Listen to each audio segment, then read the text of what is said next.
В селе Иб Сыктывдинского района произошло крупное возгорание. Огонь охватил более 30 домов. Именно такая водная была дана сотрудникам МЧС на прошедших учениях. Спасателям предстояло потушить условный пожар в населенном пункте в лесу и эвакуировать жителей. Справились ли специалисты с поставленной задачей, расскажет Наталья Юрина. Тюменская область. Борьба с лесными пожарами продолжается. В одних местах огонь утихает, в других начинает гореть снова. Зона поражения огненной стихии более 20 тысяч гектаров.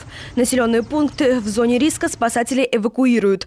Животные от опасности спасаются бегством. В плену огненной стихии лесные массивы. Только за прошедшие сутки в России лесопожарные службы ликвидировали более сотни возгораний. Угроза сохраняется и в Республике Коми.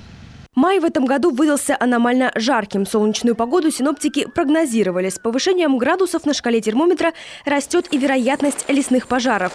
В Коми введен противопожарный режим. Зеленые зоны ежедневно патрулируют специальные комиссии. Ситуацию с воздухом мониторит авиация. Проводят учения, оттачивают навыки. Глава Республики Коми поставил конкретную задачу по выполнению полного комплекса мероприятий, связанных с ликвидацией чрезвычайных ситуаций. Как вы видите, все силы и средства, независимо от форм собственности, прибыли к условному месту ликвидации чрезвычайной ситуации. В Ибе спасатели развернули лагерь. 3 площадки около штаба, палатки, мобильные пункты управления, комплексы экстренного реагирования, полевая кухня. На другой поляне спецтехника. Место условного ЧП – село Иб. Сегодня по водной случился пожар, лесной пожар, который перешел на территорию населенного пункта, в результате которого сгорело 30 домов. Есть угроза распространению пожара.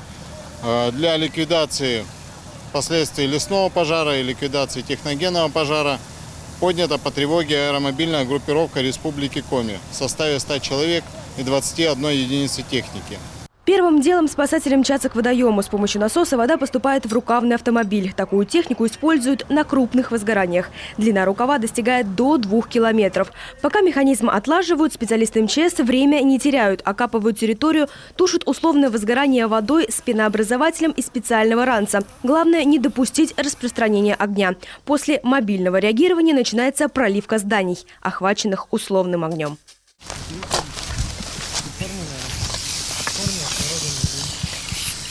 И пусть огонь условный, угроза вполне реальна. Местные жители к таким обильным поливам своих территорий относятся с пониманием. Отношусь к этому нормально, потому что это надо очень часто. Всякие вот эти пожары, они губят очень много домов. И это надо обязательно.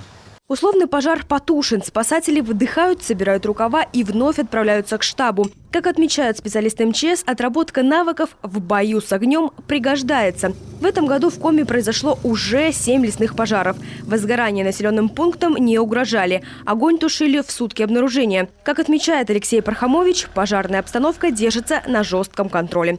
Наталья Юрина, Дмитрий Булаев, телеканал Юрган.